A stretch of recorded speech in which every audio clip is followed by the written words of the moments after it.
अस्सलाम वालेकुम स्टूडेंट्स, क्या हाल है? ठीक ठाक, उम्मीद है आप लोग खैरियत से होंगे। आज हमारा टॉपिक है students biochemical function of phosphorus. Phosphorus का जो बायोकेमिकल फंक्शन है ये आज हम पढ़ेंगे कि हमारे बॉडी में जो फास्फोरस अकर होता है इसका क्या फंक्शन हो सकता है, बायोकेमिकल फंक्शन इसका क्या है। सो फास्फोरस क्या है? Phosphorus is a widely distributed in the body. Body में ज़्यादा distribute. The human body contains 1 gram. The human body contains 1 gram of phosphorus, 1 kg of phosphorus, 1 kilogram of phosphorus.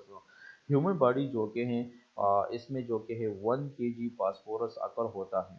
और ये body में किस तरह डिस्ट्रीब्यूट होता है तो इसकी बॉडी डिस्ट्रीब्यूशन हम पढ़ते हैं।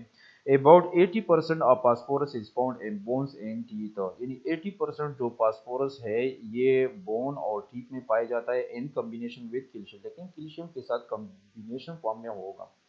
80% फास्फोरस जो कि है ये बोन और टीथ में होता है, कैल्शियम के साथ कंबाइंड फॉर्म में होता है। About 15% of phosphorus is present in soft tissues, और 15% फास्फोरस जो कि है ये सॉफ्ट टिश्यूज में होता है, ठीक है ना।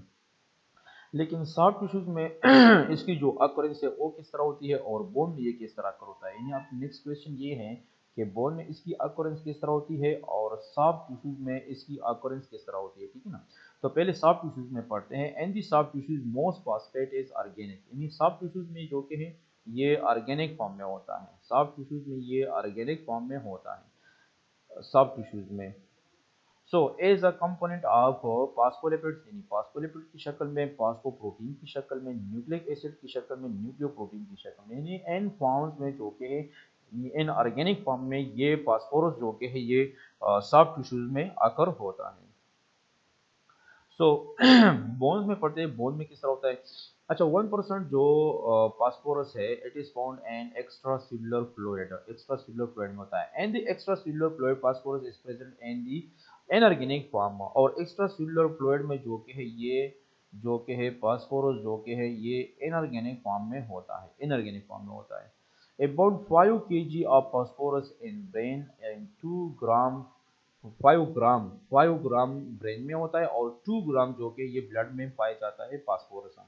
Phosphorus is present in the form of organic and also in inorganic form में होता है, ठीक है ना। ऑर्गेनिक और इनऑर्गेनिक दोनों फॉर्म में होता है। डाइटरी सोर्सेज और आरडीए क्या है फास्फोरस का, यानी डाइटरी सोर्सेज क्या है और इसकी डेली जो रिकमेंडेड अलाउंसेस है वो क्या है। The food rich in calcium is also rich in phosphorus. यानी याद रखिए कि जो फूड कैल्शियम, जिन फूड सोर्सेज में कैल्शियम ज़्यादा हो तो इनमें फास्फोरस जो कि ये भी ज़्यादा होगा। आई फॉर एग्जांपल ऐसे कौन से फूड्स हैं? फॉर एग्जांपल मिल्क हो गया, चीज़ हो गया, beans, eggs, cereals, fresh and meat हो गया। Milk is a good source of phosphorus which contains milk is good source of phosphorus which contains about 100 milligram per deciliter of phosphorus। Milk जो कि है इसका good source है phosphorus का, यानी इसका जो गुड सोर्स है ये है मिल्क, ठीक है। मिल्क इसका गुड सोर्स है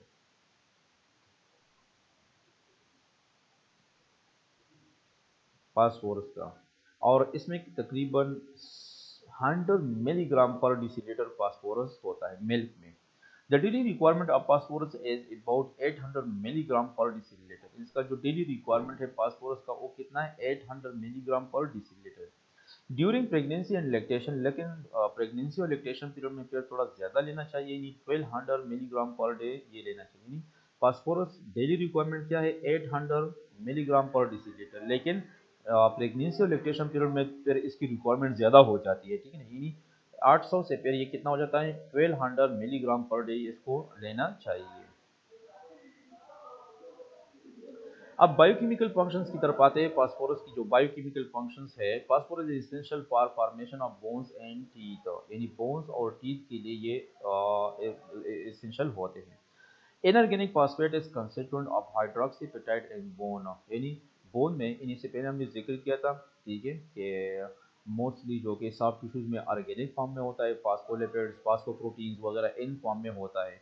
लेकिन बोन में ये किस कौन से फॉर्म में होता है? बोन में ये इनऑर्गेनिक फॉर्म में होता है, इनऑर्गेनिक फॉस्फेट की शक्ल में होता है। और वो क्या है? हाइड्रोक्सी एपिटाइट की शक्ल में होता है। It provide structure support provide करता है, ठीक है। ये इसका एक फंक्शन हो गया कि ये बोन्स और टीथ में होता है। बोन्स में किस फॉर्म में फिर होता है, हाइड्रोक्सीपेटाइड फॉर्म में होता है, इन जो इनऑर्गेनिक फॉस्फेट है। स्ट्रक्चर सपोर्ट प्रोवाइड करता है। अच्छा, नेक्स्ट फंक्शन क्या है इसका, the formation and utilization of high energy phosphate compound like ATP, ADP, GTP, creatinine phosphate etcetera also contains phosphorus. आपने बायोकेमिस्ट्री में पढ़ा होगा कुछ हाई एनर्जी मॉलिक्यूल्स के बारे में, और स्टार्ट से आप लोग जो कि देख और पढ़ रहे हो, और वो कौन कौन से, एडमिसिन ट्राइफॉस्फेट, एडमिसिन डाइफॉस्फेट, गुआनिसिन ट्राइफॉस्फेट, यानी एटीपी, एडीपी और जीटीपी के बारे में आप पढ़ते हो, जो हाई एनर्जी फॉस्फेट कंपाउंड है। तो इसमें भी फॉस्फेट है, यानी ये भी फॉस्फेट से बनते हैं, ठीक है ना। तो ये इसका ये मेन फंक्शन तो ये है कि ये हमारी बॉडी में जो हाई एनर्जी कंपाउंड्स हैं, इसमें ये फास्फोरस मौजूद होता है। It is also essential for the formation of phospholipids, phosphoprotein, nucleic acid, nucleotides यानी एनएडी, एनएडीपी, सीएमपी, सीजीएमपी वगैरह, इनमें भी ये पाया जाता है। जो फास्फोलेट इस किस्म के मॉलिक्यूल से कम, तो इसमें भी फास्फोरस जो कि है ये मौजूद होता है।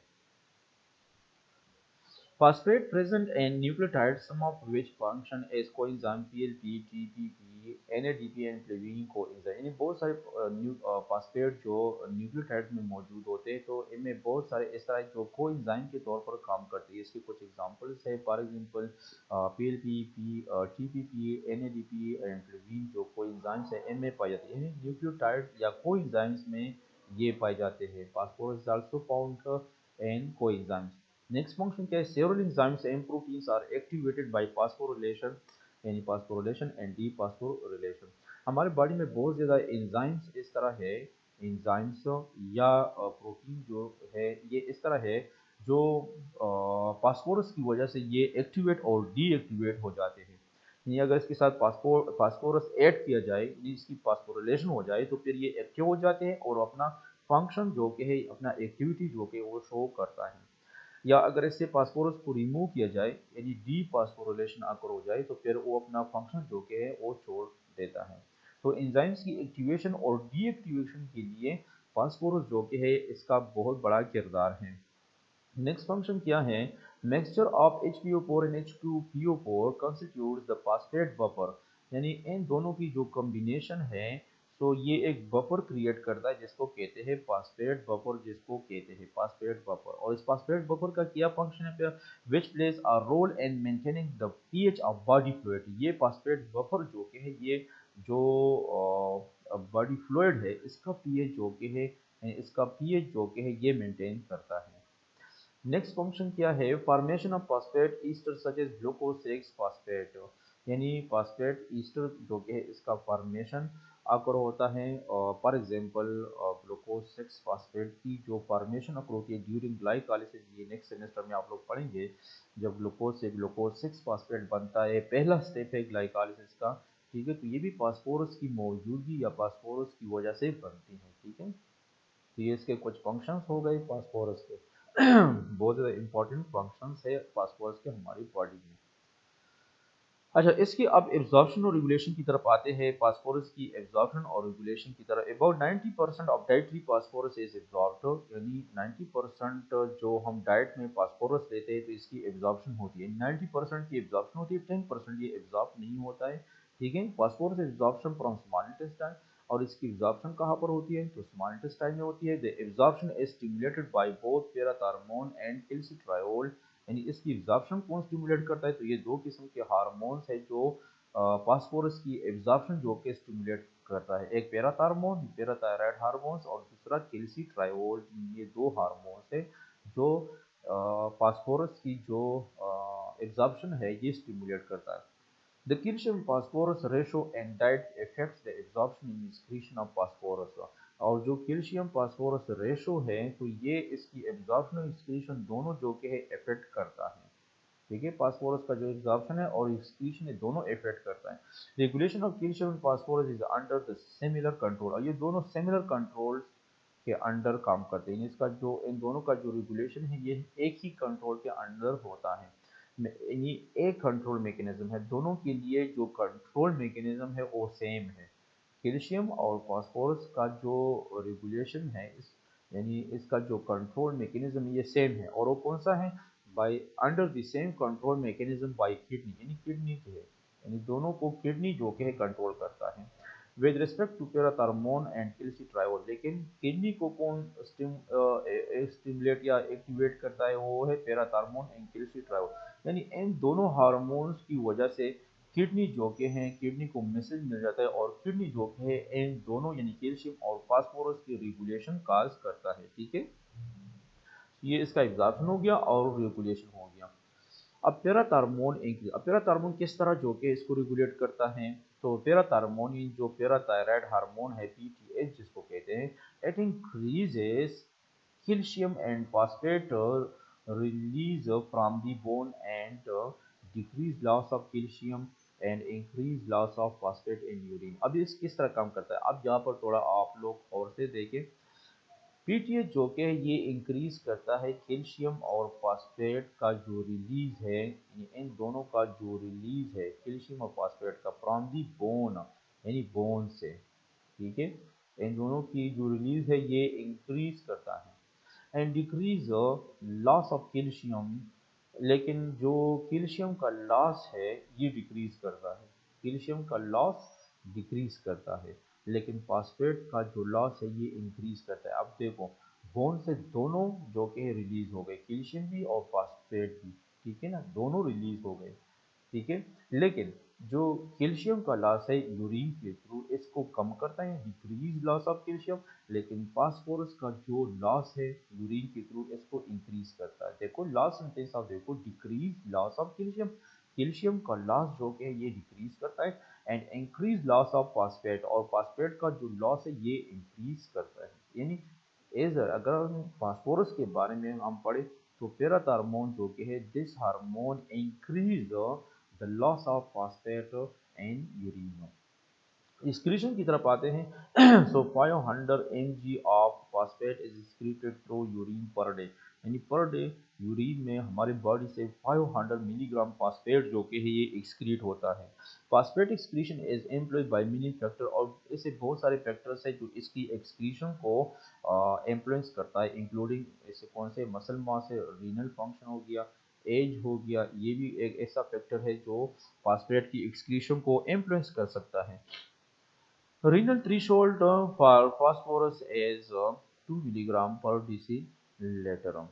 Phosphates are mainly excreted by kidney as NaH2PO4, यानी इस शक्ल में फास्फोरस जो के हैं सोडियम जो बाईफास्फेट है इसकी शक्ल में ये रिलीज होता है through the urine.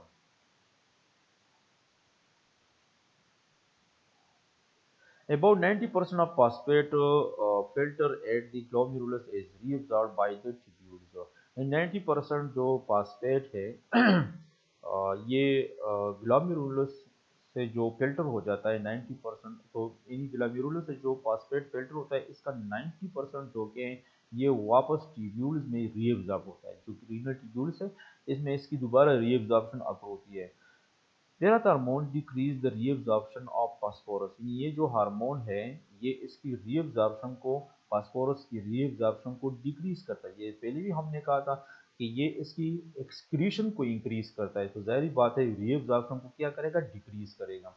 From the proximal as well as distal convoluted tubule, ये जो दो किस्म के ट्यूब्यूल्स किडनी में पाए जाते हैं, प्रॉक्सिमल और जो डिस्टल ट्यूब्यूल है, आप लोगों ने एनाटॉमी या पीएचडी में पढ़ा होगा। तो इन दोनों से जो इसकी रीअब्जॉर्प्शन है ये जो कि है कम हो जाता है और एक्सक्रीशन जो कि है ये ज़्यादा हो जाता है and causes increase excretion of phosphorus and urine, यानी एक्सक्रीशन जो कि ये इंक्रीज करता है और इसकी रीअब्जॉर्प्शन कम करता है। This hormones PTH hormones decrease the reabsorption of phosphorus while increase its excretion. ये सेंटेंस आप याद रखें। Only small amounts are excreted in faeces, और फीसेज में बहुत कम स्मॉल अमाउंट में ये एक्सक्रीट होता है। ये ज़्यादा जो कि है ये कहाँ से एक्सक्रीट होता है, 90% जो कि है ये यूरिन में एक्सक्रीट होता है। नॉर्मल रेंज जो कि है फास्फोरस, प्लाज्मा फास्फोरस इज 2.5 से लेकर 4.5 मिलीग्राम पर डेसीलीटर, ये इसका नॉर्मल प्लाज्मा लेवल है लेकिन एडल्ट में। In children it is about 5 to 6 milligram पर डेसीलीटर, लेकिन चिल्ड्रन में कितना है, 5 to 6 मिलीग्राम पर डेसीलीटर है। यानी इसका प्लाज्मा लेवल हो गया फास्फोरस का। Calcium and phosphorus have reciprocal relationship, यानी इसका जो दोनों का जो रिलेशनशिप है वो रेसिप्रोकल है, कैल्शियम और फास्फोरस का, ठीक है। इन पर्टिकुलर इफ फास्फेट राइजेस, यानी अगर ऐसा हो मतलब कि फास्फेट का लेवल ज़्यादा हो जाए, कैल्शियम फॉल्स, तो कैल्शियम पे क्या हो जाता है, कैल्शियम का लेवल जो कि ये गिर जाता है, ठीक है। Fasting phosphate level are higher, याद रखिए कि जो फास्टिंग और फास्फेट लेवल है ये थोड़ा हाइयर होता है। The post prandial decrease of phosphorus is due to the utilization of phosphorus for metabolism। अच्छा, इसका जो पोस्ट प्रेंडियल जो डिक्रीज ऑफ फास्फोरस है, it is due to the utilization of phosphorus for metabolism. अच्छा, यहाँ पर याद रखें पोस्ट प्रेंडियल जो कि इसका क्या मतलब है, यानी इसका मतलब है the level of phosphorus during या after the lunch and dinner, यानी जब आप लोग खाना खाते हो तो खाने के फ़ौरन बाद जो कि हैं जो फास्फोरस का लेवल है ये डिक्रीज हो जाता है। ये पहले भी हमने कहा था कि फास्टिंग पर फास्फोरस लेवल ज़्यादा होता है, लेकिन अगर आप लंच या डिनर के बाद आप फास्फोरस लेवल चेक करते हो तो वो थोड़ा डिक्रीज होता है, ठीक है ना। यानी पोस्ट प्रेंडियल का क्या मतलब है कि ड्यूरिंग या आफ्टर द लंच और डिनर ये फास्फोरस लेवल कम हो जाता है। अब इसका थोड़ा रीज़न यहाँ पर मैंने मेंशन किया कि रीज़न क्या होता है कि फास्टिंग पर फास्फोरेट लेवल ज़्यादा होता है और आफ्टर मील इसका लेवल कम होता है। It is due to the utilization of phosphorus for metabolism, क्योंकि मेटाबॉलिज्म के लिए फास्फोरस जो कि हमारी बॉडी में यूटिलाइज होता है, इसी वजह से इसका लेवल कम होता है। ज़ाहिर बात है कि हम जब खाना खाते हैं तो मेटाबॉलिज्म फ़ौरन जो कि है मेटाबॉलिज्म शुरू हो जाता है, ठीक है ना। तो मेटाबॉलिज्म में फास्फोरस इन्वॉल्व होता है, फास्फोरस जो कि ये यूटिलाइज होता है, तो इसी वजह से आफ्टर मील खाना खाने के बाद इसका जो लेवल है ये थोड़ा डिक्रीज हो जाता है। आरबीसीज एंड डब्ल्यूबीसीज contains a lot of phosphates, इस तरह बीसीज और डब्ल्यूबीसीज में भी जो कि है फास्फेट मौजूद होता है। Hemolysis should be prevented when blood is taken from phosphate estimation, और इस तरह hemolysis जो कि है इसको प्रिवेंट किया जा सकता है when blood is taken from phosphate estimation, अगर हम ब्लड को जो कि है when blood is taken, अगर हम ब्लड को जो कि फास्फेट से फास्फेट फ्री बनाए इसको, तो फिर ये हेमोलाइसिस को हम प्रिवेंट कर सकते हैं।